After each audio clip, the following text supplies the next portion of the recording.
Bonjour et bienvenue dans ce qui constituera notre quatrième séance consacrée à la séquence 6 du programme d'histoire de troisième, intitulée La France des années noires, la défaite, la collaboration et les résistances 1940-1944.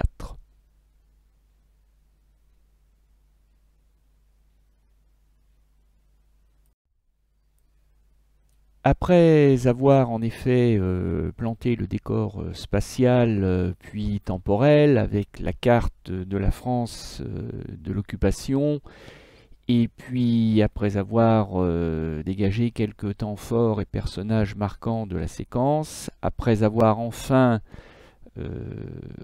choisi une œuvre d'histoire des arts qui nous a permis de mieux cerner les enjeux de la guerre civile qui va éclater en France sous l'occupation, place aujourd'hui à la quatrième séance, Grand D, la France envahie, vaincue, pillée et violentée.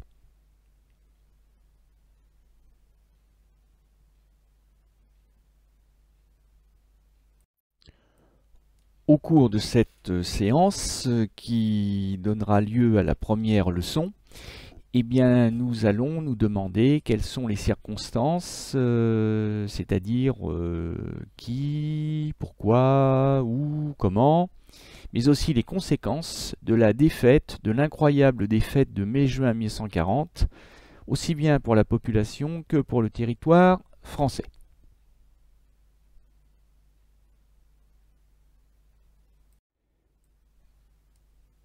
Alors, en guise d'entrée en matière, je vous propose cette manchette, cette une d'un journal à gros tirage du lundi 4 septembre 1939.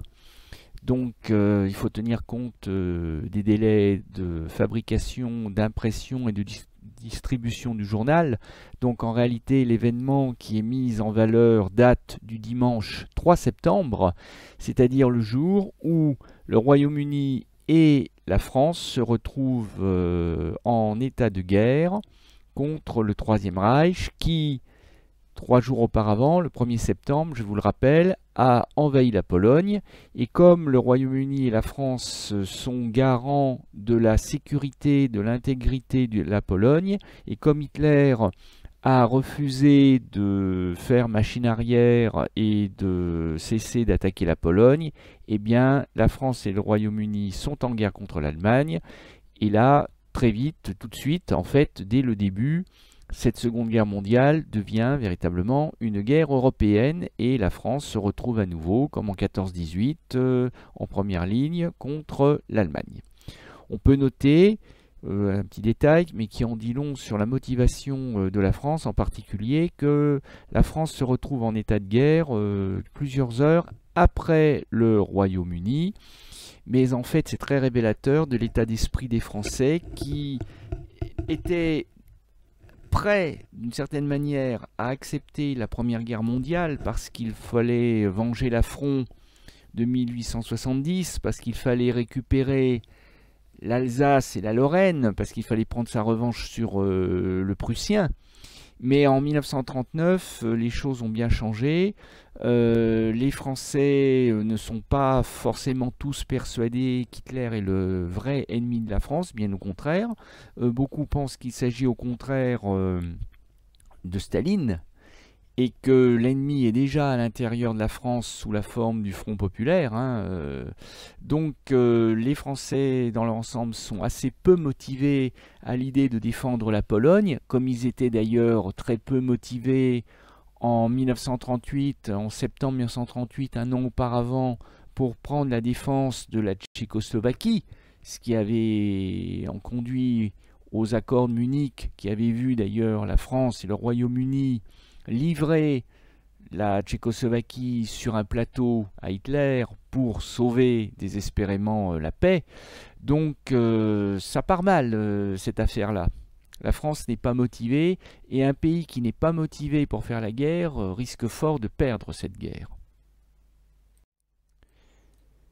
Mais les Français sont assez confiants parce qu'ils ont mis à profit l'entre-deux-guerres, les 20 années qui séparent les deux guerres, pour bétonner leurs frontières, du moins ils en sont persuadés, pour bétonner la frontière entre l'Allemagne et la France, depuis la frontière suisse jusqu'à la frontière belge, par un impressionnant système de fortification réputé infranchissable, mais aussi indestructible pour les moyens aériens de l'époque, cette fameuse ligne Maginot, du nom d'André Maginot, ingénieur, ancien combattant de 14-18 et aussi ministre de la guerre, qui a dépensé des milliards de francs pour empêcher l'Allemagne d'envahir la France.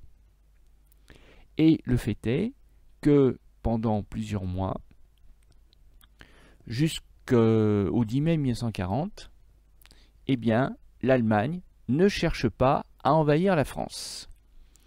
Et comme la France n'est pas non plus pressée de passer à l'offensive contre l'Allemagne, eh bien, pendant plusieurs mois, il ne se passe rien. C'est d'ailleurs pour cela qu'on finira par parler de la drôle de guerre, parce qu'effectivement, c'est une guerre où on ne se bat pas, où les soldats français en particulier meurent d'ennui, littéralement, au point qu'il faut envoyer en urgence des artistes, des vedettes de la chanson pour distraire les soldats dans ce qu'on appelle le théâtre aux armées.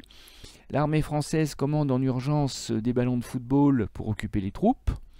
On va même permettre à des agriculteurs de partir en permission pour aller faire les travaux agricoles. Ben oui, parce que de toute façon, ils ne servent à rien puisque l'ennemi n'attaque pas.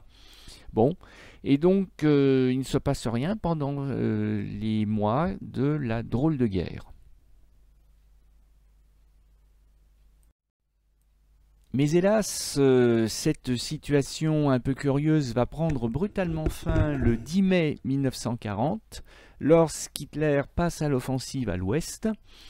Et il ne va pas d'ailleurs faire preuve d'une grande originalité, puisqu'en fait c'est à peu près la même offensive qu'en août 1914, c'est-à-dire que l'armée allemande lance une très puissante offensive sur le nord de la France, en passant à nouveau par la Belgique, qui va être à nouveau violée, envahie.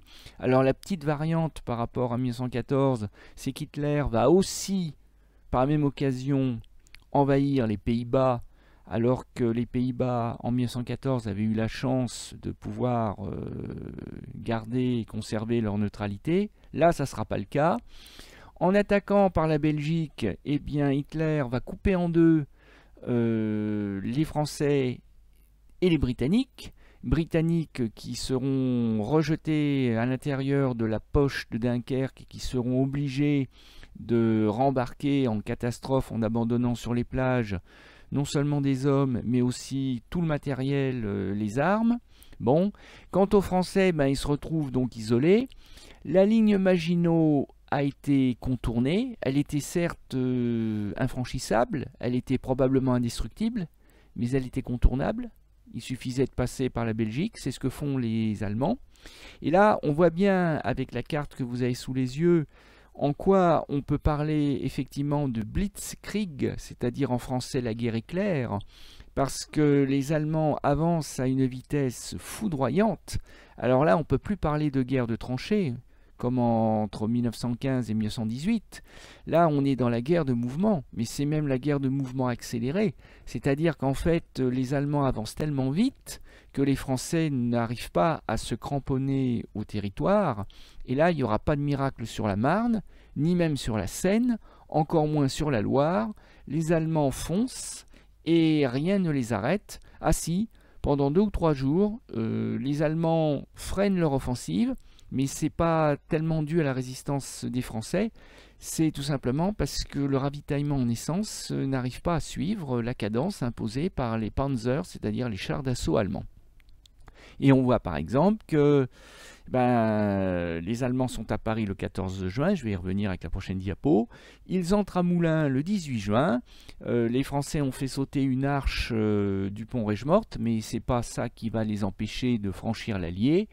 Et comme vous pouvez le voir, ils sont à Vichy le 20 juin, le lendemain ils sont à Clermont-Ferrand. En fait, quand s'arrête la guerre, quand s'arrête l'invasion de la France, quand prend fin ce qu'en histoire on appelle la bataille de France, eh bien, en fait, les Allemands ont envahi plus de la moitié du pays, et il semble que ça ne soit plus que l'affaire de quelques jours seulement pour que ce soit toute la France métropolitaine qui tombe aux mains des Allemands. Et comme vous pouvez le voir par la même occasion, l'Italie de Mussolini a courageusement décidé de planter un couteau dans le dos de la France en déclarant la guerre à la France au début du mois de juin, histoire de profiter de l'occasion pour s'emparer de territoires, en particulier la région de Nice et de la Savoie.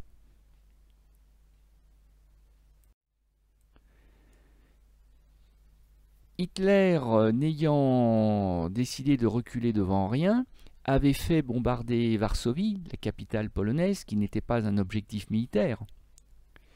Mais il avait aussi fait bombarder Rotterdam, capitale ou presque des Pays-Bas, enfin ville la plus importante des Pays-Bas, qui là aussi n'était pas un objectif militaire mais un objectif civil. Hitler avait compris que pour effondrer le front, il fallait affaiblir l'arrière. Eh bien, Hitler avait probablement l'intention d'en faire autant pour Paris. Rappelez-vous, on l'a vu dans la séquence précédente, qu'Hitler n'hésitera pas à faire bombarder Londres jour et puis nuit pendant plus d'un an à l'époque du Blitz. Donc Paris aurait subi le même sort, sauf que le gouvernement français a fait savoir que Paris était ville ouverte, autrement dit que Paris ne serait pas défendu. Donc Hitler n'a pas eu à se donner la peine de bombarder la ville, et le 14 juin 1940, comme on le voit sur ces photos de Michel Zecca, un photographe qui est resté dans Paris, mais il a bien été l'un des seuls, et qui disposait de pellicules couleur, ce qui était rare à l'époque, eh bien on voit les Allemands qui paradent triomphalement sur les Champs-Élysées, au nez à la barbe, si j'ose dire, du soldat inconnu enterré sous l'arc de triomphe. Belle revanche sur leur défaite aux Allemands de 1918.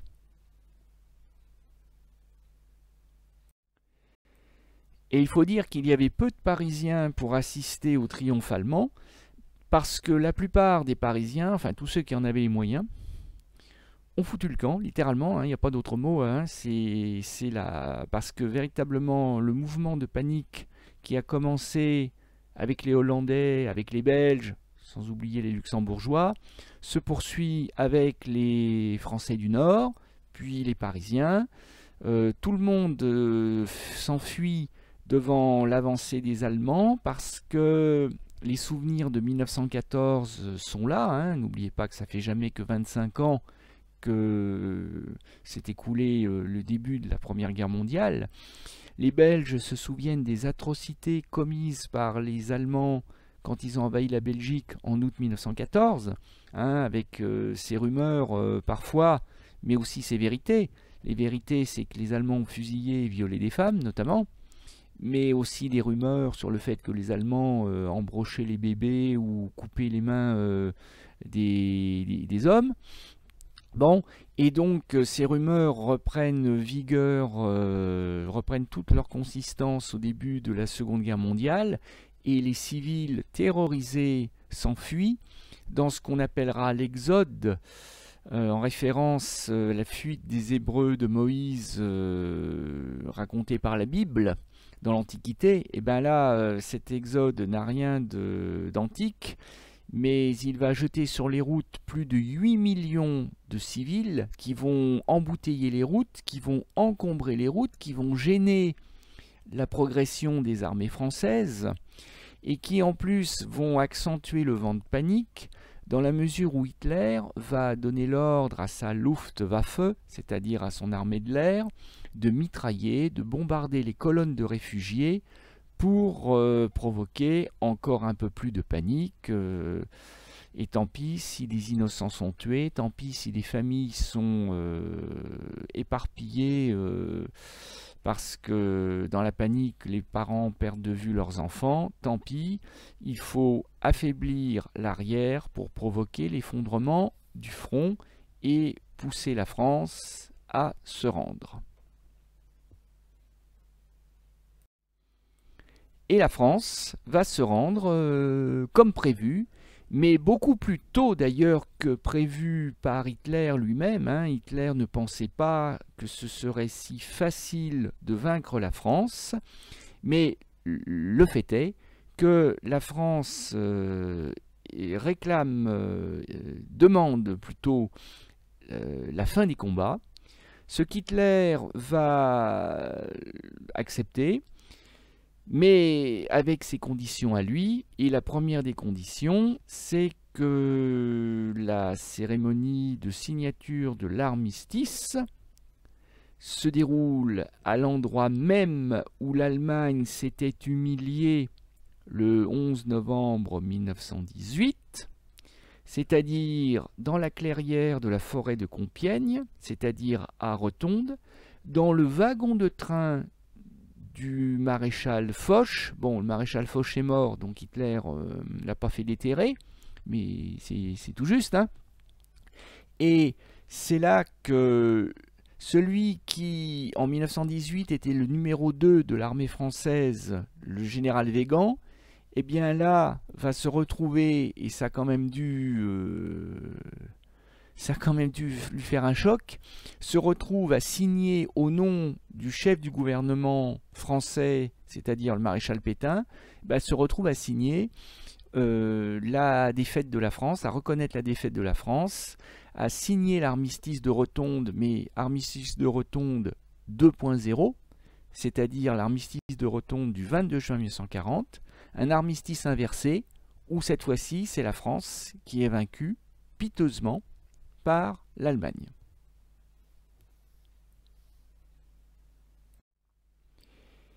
Et le général Weygand se retrouve à signer au nom de la France, à accepter 24 clauses, 24 conditions, 24 articles si vous préférez, qui sont tous plus durs les uns que les autres, mais qui ne sont pas négociables.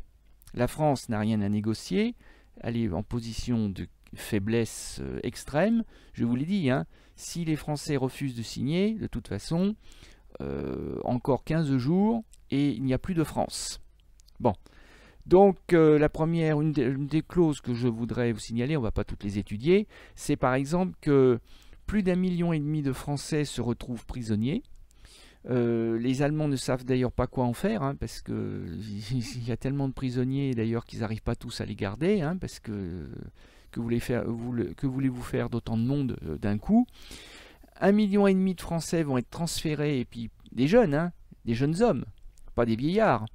1,5 million de Français vont être transférés en Allemagne, et ils vont rester enfermés dans des stalags ou dans des oflags, c'est-à-dire des camps de prisonniers de guerre pour soldats ou pour officiers, qui sont heureusement pour les Français, qui ne sont pas des camps de concentration, encore moins d'extermination, qui sont des camps qui sont gérés par la Croix-Rouge, dans lesquels les conditions de vie sont évidemment pas très confortables, mais elles sont supportables. Et ça veut dire que pendant plus de 4 ans, eh bien, en attendant un traité de paix qui n'arrivera jamais, eh bien, ils sont, pour ainsi dire, des otages entre les mains des Allemands, entre les mains d'Hitler. Si Hitler avait été le grand vainqueur de la Seconde Guerre mondiale, ce qui heureusement n'a pas été le cas, s'il avait été le grand vainqueur, il aurait probablement infligé à la France un traité de Versailles 2.0 où l'Allemagne nazie aurait donné le coup de grâce à la France, j'imagine, dans la galerie des glaces de Versailles, pour venger l'affront du traité de juin 1919. C'est fort probable. Mais même s'il n'y a jamais eu ce traité de paix, et on peut s'en réjouir en tant que Français, eh bien, l'armistice de Rotonde nous donne quand même un avant-goût de ce à quoi aurait pu ressembler ce traité de Versailles à l'envers. Parce que parmi les clauses de l'armistice de Rotonde du 22 juin 1940, il y a 3 articles, 3 clauses encore une fois non négociable, qui rappelle ce que fut le traité de Versailles. En particulier, la restitution de l'Alsace-Lorraine à l'Allemagne. Hein. C'était très clair que si l'Allemagne gagnait la Seconde Guerre mondiale, enfin si elle arrivait à vaincre la France, elle reprendrait à la France l'Alsace-Lorraine, ce qui est fait immédiatement. Mais malheureusement, l'appétit d'Hitler ne va pas s'arrêter à l'Alsace-Lorraine, puisqu'il va faire occuper par ses troupes le Nord-Pas-de-Calais, avec l'intention de détacher le Nord-Pas-de-Calais du territoire français, de le retirer à la souveraineté française définitivement pour le confier à la Belgique, parce qu'Hitler avait l'intention de reconstituer ce qui, au Moyen-Âge, rappelez-vous, s'appelait la Flandre. Bon, c'est ce qui est en rouge sur votre carte. La moitié nord de la France est occupée par les troupes allemandes, comme la Pologne, comme la Belgique, comme les Pays-Bas. Hein. Ça, c'est malheureusement le prix à payer pour la défaite de juin 1940. Et ça veut dire que toute la moitié nord de la France, plus le littoral atlantique, ce qui est en jaune sur la carte, passe à l'heure allemande, et c'est pas qu'une image, comme les Allemands, encore aujourd'hui d'ailleurs, ont 1 heure de décalage avec la France, eh bien Paris, pendant 4 ans, va vivre à l'heure allemande, c'est-à-dire avec 1 heure de décalage sur la France non occupée, c'est-à-dire par exemple Lyon, Marseille ou Bordeaux, ou pas Bordeaux mais Toulouse par exemple, qui auront 1 heure de décalage puisqu'elles resteront à l'heure, si je puis dire, française. La moitié sud, une petite moitié sud de la France reste en théorie sous souveraineté française, c'est-à-dire celle de l'État français du maréchal Pétain, ce qu'on verra dans la prochaine séance. C'est une France théoriquement libre, mais qui en réalité est indépendante, mais qui en réalité ne l'est pas, et qui d'ailleurs sera envahi à son tour, je vous le rappelle, hein, on l'a déjà vu lors de la séance sur la carte, sera envahi à partir du 11 novembre 1942 et qui sera occupé, comme le reste du pays, par les troupes allemandes. Mais en attendant ce 11 novembre 1942, eh bien la France, et c'est un cas particulier, c'est le seul cas dans toute l'Europe occupée par les nazis, c'est un cas unique, eh bien il y a une moitié de France qui est occupée et l'autre qui ne l'est pas. Et la frontière entre ces deux France, c'est cette fameuse ligne de démarcation qui passe par une quinzaine de départements, dont le département de l'Allier. En effet, si vous êtes observateur, si vous avez une bonne vue surtout, vous voyez se détacher à l'arrière-plan de la photographie les 2 flèches de la cathédrale Notre-Dame de Moulins, mais aussi légèrement plus sur la droite les 2 flèches de l'église du Sacré-Cœur qui ferme la place d'Allier. Donc en fait, pas de doute, on est bien à Moulins. On est à Moulins vu du pont Règemorte et vu du quartier de la Madeleine. Et bien tout simplement parce que l'Allier et le pont Règemorte sont la frontière, sont la démarcationslinie, comme le met le panneau, comme le dit le panneau, la ligne de démarcation entre la France occupée, Moulins, et la France non occupée, la zone nono, comme on dira familièrement, la zone non occupée, qu'on appelle parfois, mais bien à tort, la France libre, et je vous invite à ne pas utiliser cette expression de zone libre, parce qu'en plus elle risque fâcheusement dans votre esprit de se confondre plus tard avec la France libre, qui est la France résistante, qui est la France combattante, celle du général de Gaulle, et il vaut mieux éviter les fâcheuses méprises, donc il vaut mieux parler de zone non occupée, à la limite zone sud, la Madeleine est en zone sud. Et pour pouvoir passer d'une zone à l'autre, eh bien il faut l'autorisation des Allemands, qui délivrent ou pas les Ausweis, c'est-à-dire les laissez-passer, et qui, selon l'humeur du jour, ou selon les consignes reçues par les douaniers allemands, eh bien, laisse passer ou pas les Moulinois, laisse passer ou pas le ravitaillement, et laisse passer ou pas le courrier entre les deux zones. Et à une époque où très peu de gens ont le téléphone, eh bien, si vous avez de la famille dans l'autre zone, le seul lien que vous pouvez conserver avec le reste de la famille, c'est le courrier. Et si les Allemands décident de ne pas laisser passer le courrier, eh bien, vous n'avez aucune nouvelle de votre famille.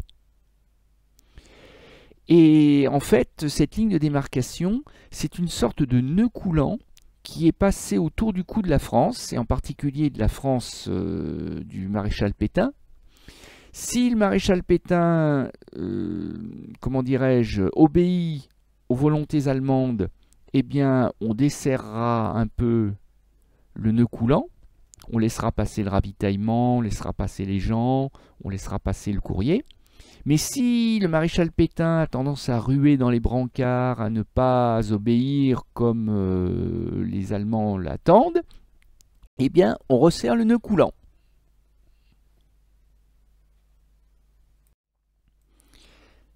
Alors, quand je vous parlais d'avant-goût d'un traité de Versailles à l'envers, on retrouve encore cette idée avec une autre décision de l'armistice de Rotonde, imposée à la France, c'est les frais d'entretien de l'armée d'occupation, les 100 à 200 000 soldats allemands qui vont rester sur le sol français pour l'occuper, et dont les frais d'entretien, dont le coût, le logement, la nourriture, seront à la charge, non pas de l'occupant, mais de l'occupé.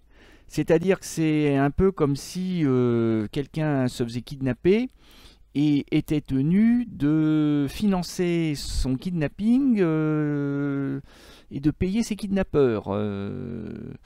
C'est quand même assez paradoxal.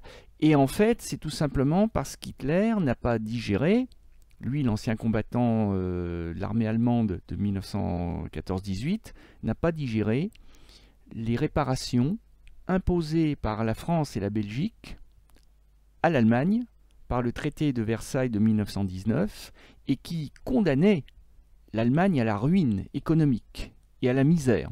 Bon, l'Allemagne n'a jamais payé, d'accord, mais l'intention était très clairement là. Et quand Hitler exige que 400 millions de francs soient versés chaque jour par la France à l'Allemagne, l'idée est la même.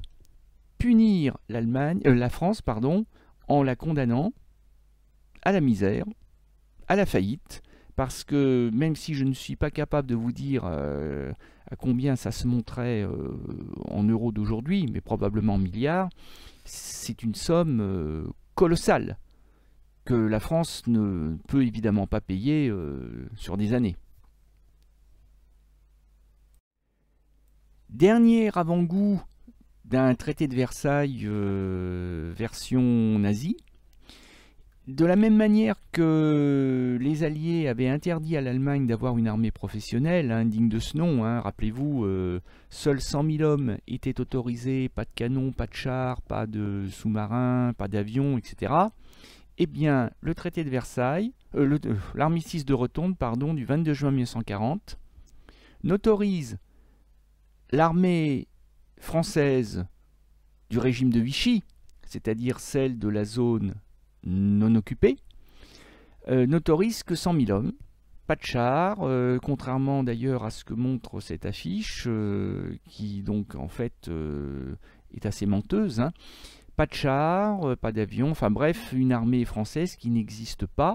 Et la meilleure preuve que cette armée française, l'armée d'armistice, n'existe pas, c'est que quand Hitler va envahir la zone sud le 11 novembre 1942, eh bien, il n'y aura pas de combat, parce que l'armée française n'est pas en état de livrer combat à l'armée allemande.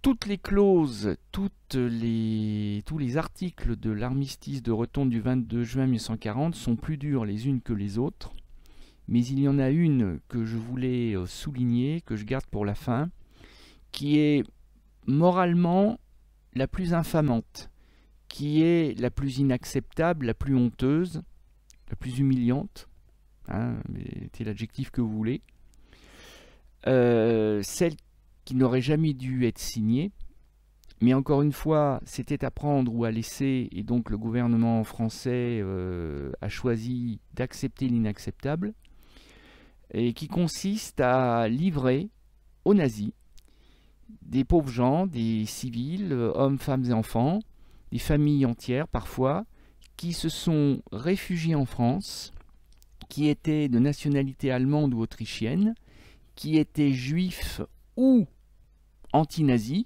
ou pourquoi pas les deux d'ailleurs, et qui se sont crus en sécurité à l'étranger, un peu comme la famille d'Anne Frank aux Pays-Bas par exemple, et qui malheureusement pour eux, malheureusement pour elles, pour ces familles, vont être livrés.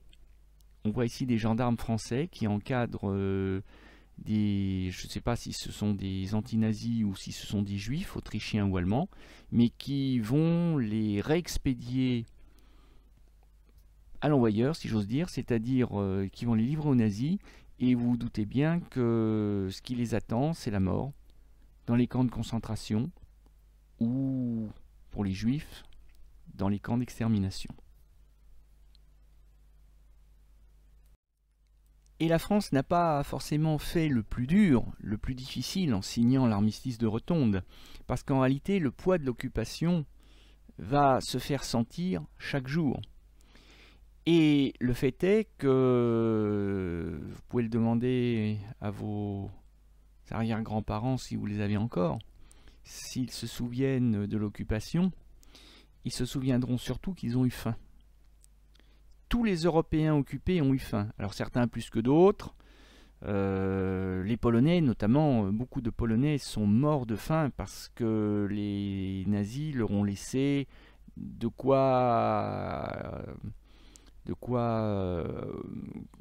totaliser à peu près 600 calories par jour, c'est-à-dire le tiers seulement de ce qui est indispensable à un adulte pour se nourrir correctement, puisqu'on estime qu'il faut à peu près 1800 calories au moins pour pouvoir vivre correctement. Bon, en France, on n'est pas tombé si bas, mais le fait est que la nourriture était rare, la nourriture était insuffisante, du moins celle que l'on pouvait se procurer de manière légale, de manière autorisée, sous forme de rationnement. Et ça tient au fait que, c'est ce que nous explique la caricature de gauche, où on voit Marianne, c'est-à-dire la France, en béquille et puis en haillons, la France vaincue par l'Allemagne, occupée par l'Allemagne, qui voit toutes ses richesses, toutes ses matières premières, toutes ses productions pillées, consciencieusement confisquées par l'ennemi, qui va ne laisser que des miettes à la France, parce que le blé, parce que le cuir, parce que le bois, parce que le fer, l'acier, le charbon, les Français vont aussi avoir très froid, et bien tout cela part pour alimenter l'effort de guerre allemand. De tous les Européens en guerre pendant la Seconde Guerre mondiale, les Allemands ont été les seuls à ne pas avoir faim. C'est un peu le paradoxe, les Allemands sont morts de beaucoup de choses pendant la Seconde Guerre mondiale.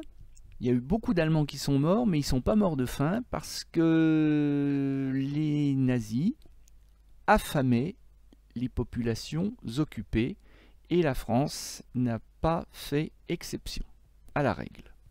Malheur aux vaincus.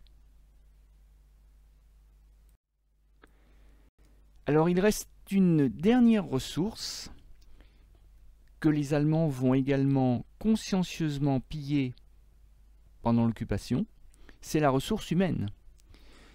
C'est-à-dire que, surtout après Stalingrad, après le désastre militaire de Stalingrad, rappelez-vous, en février 1943, quand l'armée allemande a perdu beaucoup d'hommes et qu'il faut remplacer ces hommes sur le front à l'Est face à l'armée rouge, eh bien, les Allemands n'ont pas le choix. Ils vont être obligés de mettre sous uniforme des hommes qui jusque-là avaient été préservés parce qu'ils étaient essentiels à l'effort de guerre allemand, en particulier les ouvriers spécialisés des usines d'armement.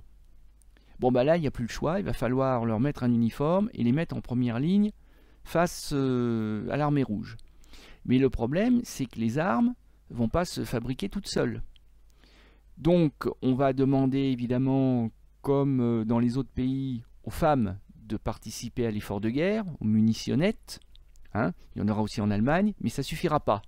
Donc l'idée, ça va être d'obliger les jeunes gens, femmes et hommes, des pays d'Europe occupés, les Français, les Belges, les Hollandais, bon, ça va être d'obliger ces jeunes gens à aller travailler dans les usines en Allemagne. Et pour vendre, entre guillemets, cette idée que les jeunes Français devront aller fabriquer les armes des Allemands en Allemagne, eh bien, la propagande allemande essaie de jouer sur la peur du communisme, la peur des rouges, la peur du bolchevisme, et sur cette idée que le soldat allemand se sacrifie pour que les Européens soient libres, ne tombent pas entre les mains du communisme, et si le soldat allemand se sacrifie pour les Français, eh bien les Français, et c'est la moindre des choses, peuvent quand même bien donner leur travail pour permettre aux soldats allemands de les défendre. Et si l'affiche est en langue française, encore une fois, ne vous y trompez pas, c'est le militaire Befehlshaber in Frankreich qui est derrière cette affiche, c'est-à-dire les services d'occupation allemande et leur propagande. Et donc le STO, le service du travail obligatoire, qui d'ailleurs sur l'affiche à gauche est devenu le SOT, le SO, le service obligatoire du travail, en Allemagne, est une déportation qui ne dit pas son nom. Parce que si vous êtes appelé à partir en Allemagne au titre du STO et que vous refusez de le faire, vous devenez littéralement un hors-la-loi, recherché par la gendarmerie française. Et si la gendarmerie française vous met le grappin dessus, elle vous enfermera dans un train direction l'Allemagne. Ce qui va expliquer d'ailleurs qu'un certain nombre de jeunes Français qui n'en avaient pas forcément l'intention au départ vont se retrouver à faire de la résistance parce que tant qu'à faire, eh bien, entre mourir en Allemagne écrasé par une bombe américaine ou anglaise, à fabriquer des armes pour l'ennemi et à donc devenir malgré soi un traître à sa patrie, quitter sa fiancée, abandonner sa famille, bon, ou mourir les armes à la main sur le sol français, eh bien vous avez un certain nombre de jeunes qui vont préférer cette option et qui vont rentrer dans la résistance parce qu'ils ne veulent pas être déportés au titre du STO. Et 600 000 jeunes Françaises et Françaises de 18 à 50 ans vont subir ce sort. Je ne serai pas complet pour évoquer les heures dramatiques, les années dramatiques de l'occupation de la France par l'Allemagne nazie, si je n'évoquais pas le martyre, les violences, je parlais de France violentée, les violences exercées sur les populations civiles par l'occupant, parce que tout acte de révolte contre l'occupation va être sévèrement puni en France comme ailleurs, comme en Pologne, comme en Belgique, comme aux Pays-Bas. Et donc vous allez avoir des civils qui vont être déportés dans les camps de concentration, des civils qui vont être pendus, des civils qui vont être fusillés, après parfois des actes de torture en plus. Et bien entendu, comment ne pas évoquer le drame particulier, mais il y en a eu d'autres, le 10 juin 1944 d'Oradour-sur-Glane, où toute la population, ou presque d'un village, de mémoire 642 habitants, hommes, femmes et enfants, sont massacrés par une colonne de SS, les soldats d'élite du parti nazi, qui sont massacrés, les hommes fusillés dans des granges, les femmes et les enfants brûlés vifs dans l'église, avec cette intention d'imposer la terreur à la population française au moment où les Français sont à la veille d'être libérés, puisque le 10 juin 1944, ça fait 4 jours que les Américains et les Anglais ont débarqué en Normandie. Donc véritablement, les Français ont subi des violences, des actes, des crimes de guerre, même après la signature de l'armistice de Rotonde du 22 juin 1940.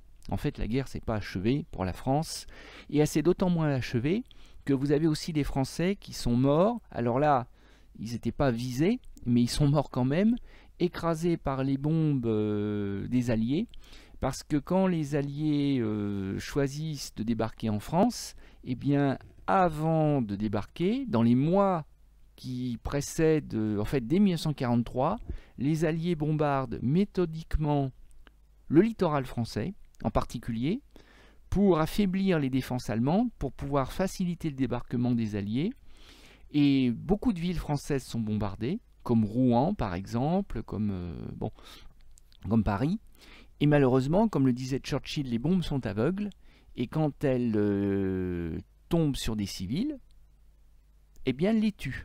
Et vous avez par exemple, en septembre 1943, un bombardement américain qui rate sa cible, qui rate l'usine Dunlop, qui fabriquait des pneus à Montluçon pour l'armée allemande.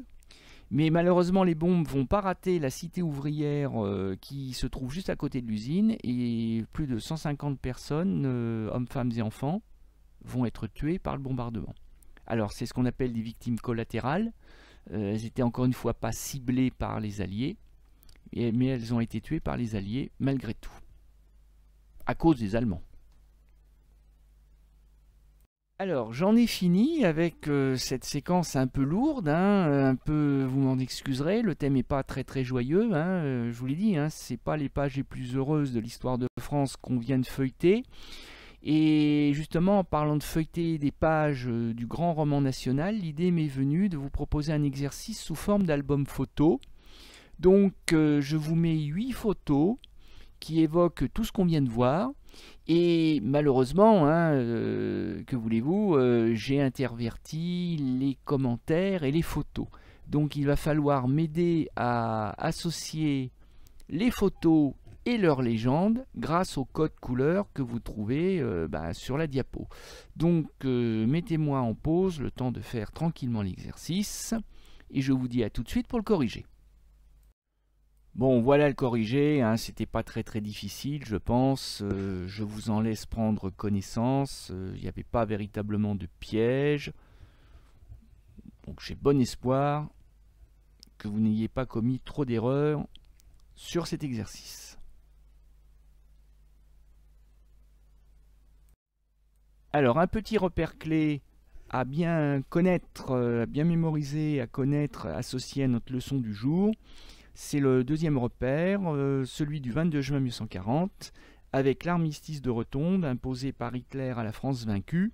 Et comme le montre la photo, Hitler d'ailleurs en a profité, parce qu'il était présent à l'armistice de Rotonde, même s'il n'était pas présent dans le wagon au moment de la signature, il a préféré attendre dehors. Eh bien, il en a profité pour faire un peu de tourisme dans Paris désert, Paris vidé de ses habitants, et on le voit qui pose ici fièrement devant la Tour Eiffel. C'est pas un montage, c'est pas un trucage, c'est une vraie photo. Voilà, il ne vous reste plus qu'à prendre connaissance de la leçon que je vais vous lire pour vous être agréable. La France envahie, occupée, pillée et violentée. Entamée le 3 septembre 1939, la drôle de guerre s'achève brutalement le 10 mai 1940 avec l'invasion par Hitler de l'Europe occidentale. La Blitzkrieg, guerre éclair, contourne la ligne Maginot et met en déroute les armées françaises. Des millions de civils français du Nord, belges et hollandais, sans oublier les Parisiens, fuient dans la panique sur les routes de l'Exode, l'avancée allemande. Paris est occupé sans combat le 14 juin 1940. le gouvernement replié à Bordeaux signe l'armistice de Rotonde du 22 juin 1840. La France est alors envahie aux 2/3. L'Alsace et une partie de la Lorraine sont annexées par le Reich, qui occupe les 3/5 du pays, coupés en deux par une ligne de démarcation. Ça, c'est jusqu'au 11 novembre 1942. Désarmée, la France doit payer de lourdes indemnités d'occupation. 1,5 million de Français restent prisonniers de guerre en Allemagne jusqu'au futur traité de paix. Le pillage par l'occupant provoque pénuries et rationnements et génère le marché noir. 600 000 jeunes Français ou Françaises sont déportés au titre du STO, service du travail obligatoire en Allemagne, à partir de 1943. Les représailles, les vengeances si vous préférez, de l'occupant, consécutifs aux actes de la résistance, entraînent déportations et massacres, comme celui d'Oradour-sur-Glane, le 10 juin 1944. Voilà, c'est fini pour aujourd'hui. Et je vous donne rendez-vous bientôt pour une nouvelle séquence qui ne sera pas forcément plus glorieuse d'ailleurs, puisque consacrée au régime de Vichy, du maréchal Pétain et à la collaboration. Bonne journée quand même et à bientôt.